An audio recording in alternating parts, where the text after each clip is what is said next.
Here's how to stop yelling at your kids.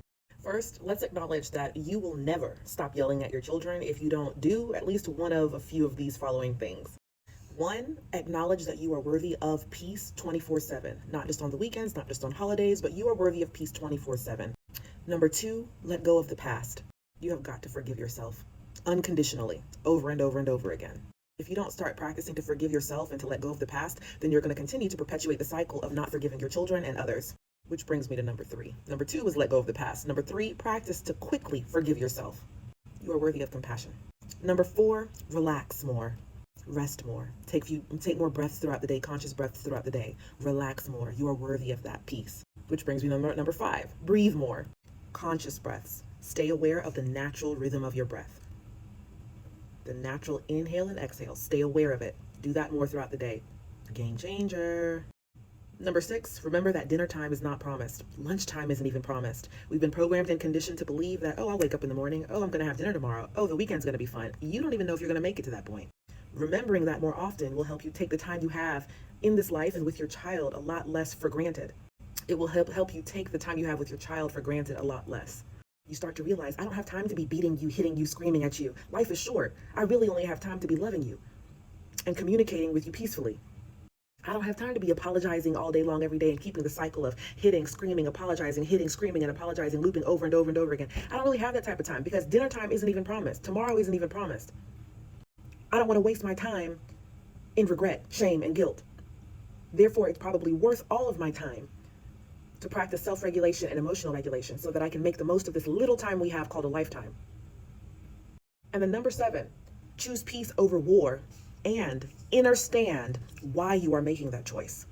When you are at peace within yourself, you are operating from more clarity, genius, flow, and you are tapped into the abundance of life of which you are intimately connected. Okay? If we're not understanding at least one of these seven things that I just mentioned here, you will never stop screaming, because screaming and hitting our children are symptoms of us not feeling peace on the inside.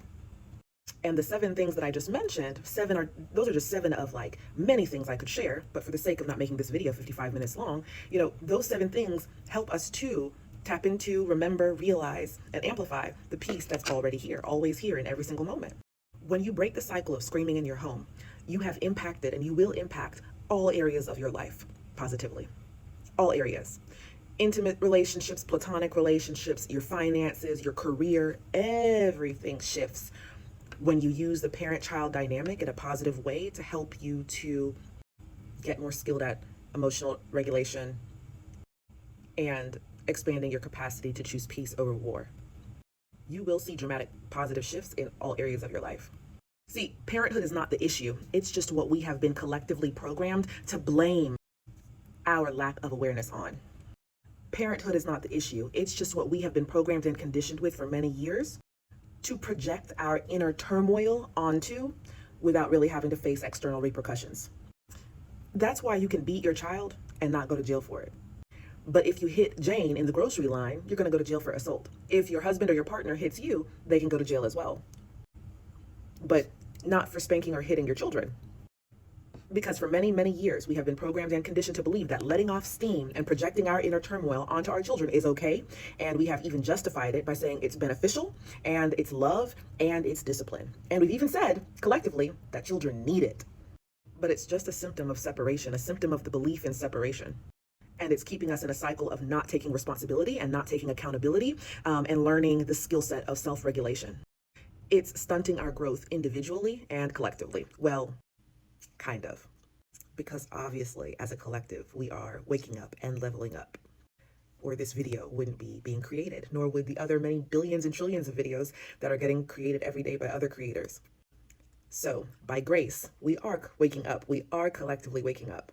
However, it can still feel very impossible to many of you watching this video to break the cycle of screaming at your children because some of these habits are so deeply ingrained within the mind for many, many generations. They've been cycling. And maybe if you look around in your environment, all you really see are tons of people who perpetuate the cycle. So for some of you watching this video, you are on the front lines. You are the cycle breaker.